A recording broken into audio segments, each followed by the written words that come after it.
Exodus chapter 1. Now these are the names of the children of Israel who came to Egypt. Each man and his household came with Jacob.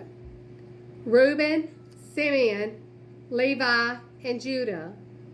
Issachar, Zebulun, and Benjamin. Dan, Naphtali, Gad, and Asher. All those who were descendants of Jacob were 70 persons, for Joseph was in Egypt already, and Joseph died, all his brothers and all that generation. But the children of Israel were fruitful and increased abundantly, multiplied and grew exceedingly mighty, and the land was filled with them. Now there arose a new king over Egypt, who did not know Joseph. And he said to his people, "Look, the people of the children of Israel are more and mightier than we. Come, let us deal shrewdly with them, lest they multiply, and it happen in the event of war, that they also join our enemies and fight against us, and so go up out of the land."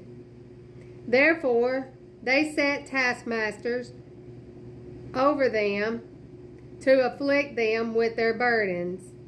And they built for Pharaoh supply cities, Pithom and Ramses.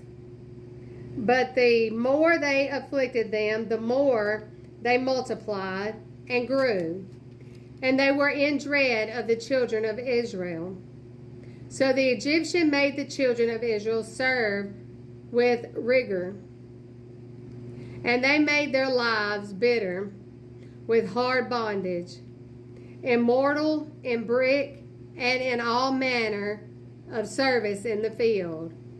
All their service in which they made them serve was with rigor.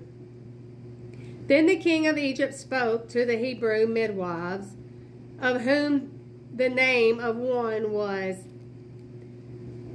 Shiphrah, and the name of the other Puah.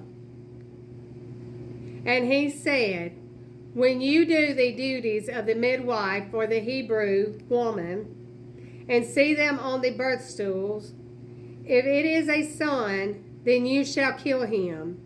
But if it is a daughter, then she shall live."